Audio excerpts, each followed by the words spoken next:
This week on the show, we debate the idea of public consumption of cannabis, which holiday commercial I found to be the most annoying, and we share some of our favorite things of the week. My name is Tim Strommel, and this is Rooted.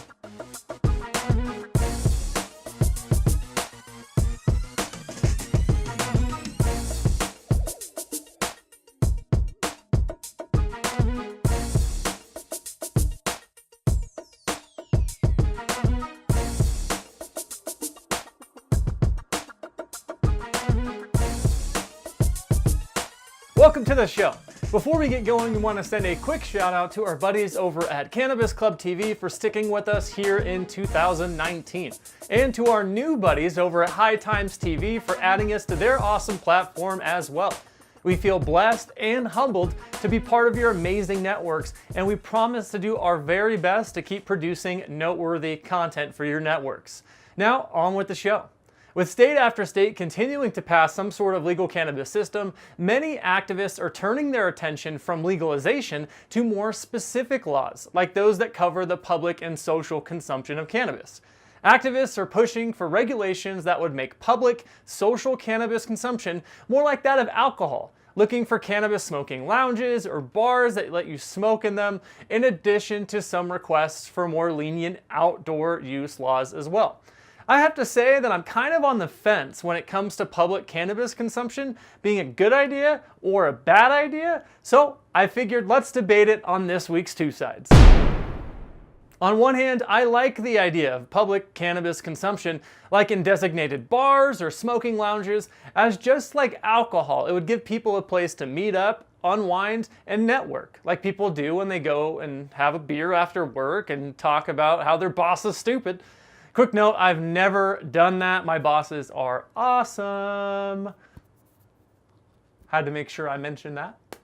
But let's let that sink in for about a second. I mean, alcohol causes fights, anger, depression, and a ton of other health problems, but you can freely go to a bar and drink anytime you want, as long as that bar's open. I think it's only fair that a substance like cannabis, which causes you to chill, have some snacks, hang out, should have every opportunity to live in the public forum as well. Personally speaking, I would much rather be around people that are stoned than drunk.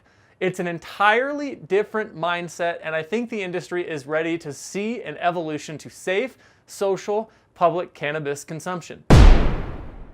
On the other hand, I think public cannabis consumption is a terrible idea. Nothing seems less relaxing to me than getting stoned and being in a public place surrounded by a bunch of people I don't know. Everyone's like, hey, you think they know we're high? Yeah, dude, you're in a cannabis smoking lounge. Everybody knows you're high. Paranoia off the charts, right? I mean, the industry has come a long way, and it only takes one or two yahoos who have nothing invested in the evolution of the cannabis space to do something stupid, and the entire cannabis experiment could be derailed. We don't need more cannon fodder for the federal government to use as excuses for continued cannabis prohibition. They already have plenty of made-up excuses on their own. Now, could most people handle social cannabis use responsibly? Sure. Are there always dumb people who ruin it for the rest of us? Absolutely, without fail. I mean, imagine if we were talking about ending alcohol prohibition and right before it's federally legalized, someone gets drunk, drives out, and kills a bunch of people with their car. That would make it pretty hard to say it's safe to legalize. Though alcohol is legal and people get drunk and kill people with their car all the time, but that's another topic for another day. Now, if it were up to me, I say no public cannabis consumption until federal legalization happens and it's safer to experiment with these kind of ideas. Wait it out. So, what do you think? Do you think the general public is ready for social cannabis consumption, or do you think we should wait till it's federally legalized and a little bit safer to try something like this? Shoot us a message on Twitter @StayRooted, and we'll share our favorite responses in a future episode. We'll be right back. Welcome back to the show, where it's time for my favorite segment on Rooted TV, Whine of the Week, where I get to complain about anything I want and no one can stop me. Well, I mean, I'm sure someone could stop me, but they would have to find me first. Haha, can't find me. This week's Whine of the Week is about my least favorite holiday commercial. Well, I mean, actually, it's more like a type of commercial that pretty much all car manufacturers are guilty of. Now, you know the commercial. I know you've seen it 1,000 times on TV. It shows some guy surprising his wife or significant other with a brand new $50,000 Lexus or whatever car it is. And she's like, oh my God, I had no idea. I love you so much. But wouldn't it be kind of funny? I mean, spoof commercial, right? If that wasn't his wife and the dude's really buying a car like for his mistress or something, and then the wife shows up at the end of the commercial and is like, what the hell, Frank? Anyways, to pile on to the fact that this would never happen in real life, the commercial aired on Hulu while I was watching reruns of The Great Christmas Light Fight at 9:30 p.m. on a Friday night. Now, I'm not sure who's doing their media buying, but my guess is if I had enough money to buy my wife a new Lexus for Christmas, without consulting her, by the way, which is perhaps the biggest flaw in the commercial that would never happen, I would probably have something better to do on a Friday night at 9:30 than watch old reruns of The Great Christmas Light Fight on Hulu, right? At the very least, if I had that kind of money, and I mean if, I would pay the extra $4 per month for the commercial-free version of Hulu, right? I mean, that's the guy you should be marketing to. The guy that has that commercial-free version of Hulu money, not me. I mean, I don't even pay for Hulu. I mean, I, like the rest of you, use my friends' login information. Now, because I don't even have a normal subscription or normal subscription money, let alone the $4 extra to get off commercials, it's a safe bet that you're missing your demographic. And this also makes me feel pretty bad. It's pretty much the equivalent of fat shaming for my wallet. It's like poor shaming. Like, can I get the same commercial where the lady walks outside and sees a used 2008 Honda Civic? Maybe then we're in a price bracket that makes more sense to some of us viewers, all right? So there you go. Not only does the idea of that commercial suck and it makes me feel like less of a man because I can't do that for my own wife, whoever is buying the ad time is an absolute idiot with no idea what they're doing. Oh, and if you're sitting there watching this on one of the 2 TVs and the new car your significant other bought you for Christmas, then in addition to the 4 flat tires I now hope you have, I'm also wondering what your man did because he's trying to clearly make up for it, and it probably wasn't something good.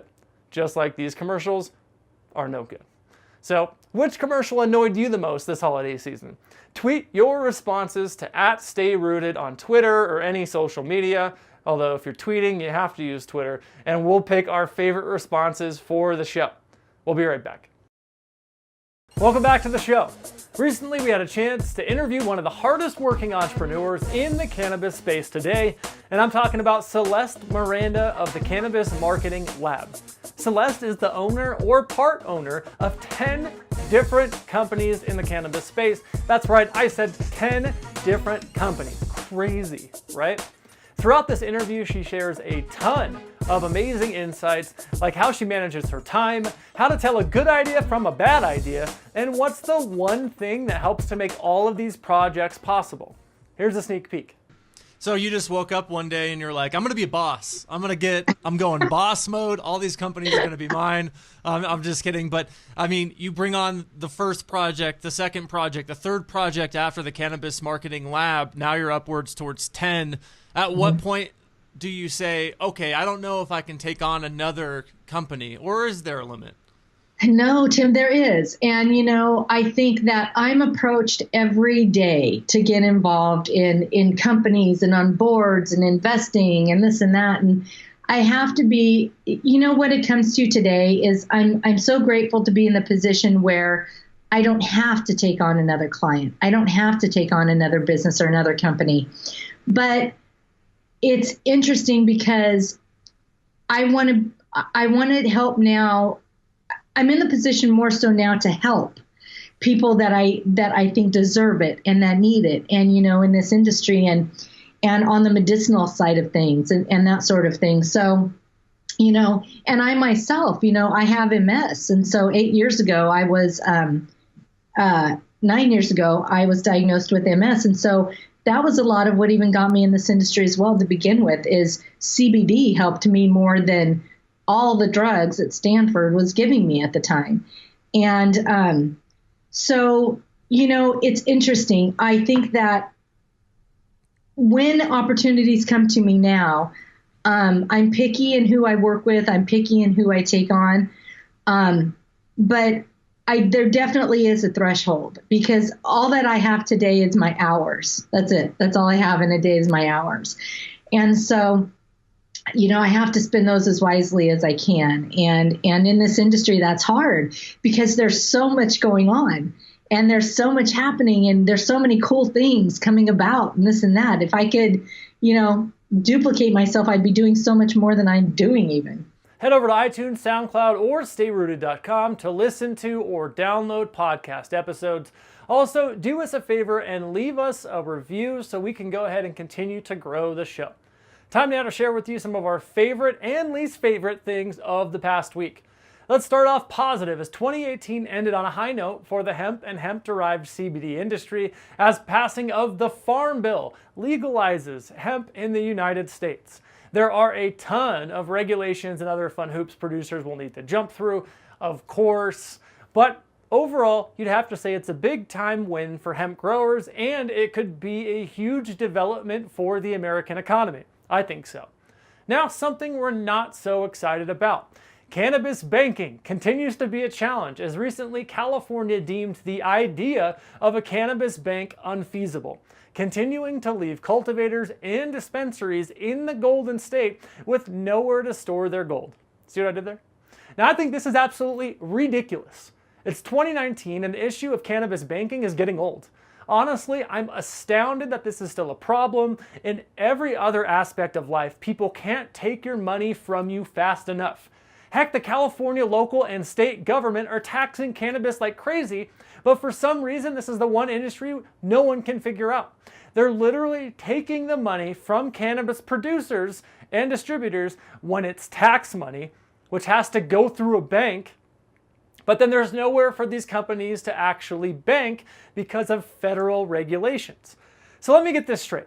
The federal government is okay allowing states to intake money from federally illegal sources, which they continue to make cannabis be a federally illegal source, but then no one wants to give cannabis companies a place to bank so they can safely store the money they have to give to these people.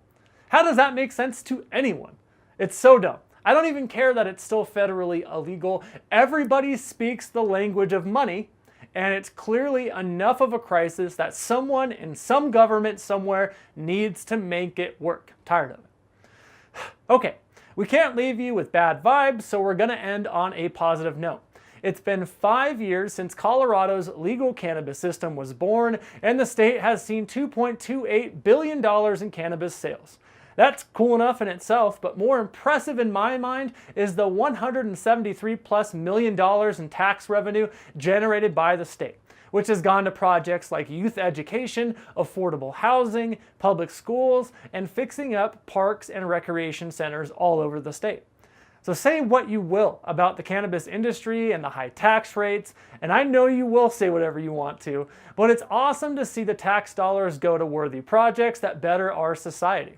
In a way, you buying and using cannabis made these projects happen. Mind blown. Those are our favorite and least favorite things of the week. Which one do you like the most or dislike the most? Or do you want to share something that's your favorite thing of the week? Hit us up on Twitter @StayRooted and let us know your thoughts. That's going to do it for us on the show this week. Big thanks to our friends over at Cannabis Club TV and our newest distributor, High Times TV. Thank you so much, guys. My name is Tim Strumble, and I'll remind you one more time to work hard, be humble, and stay rooted.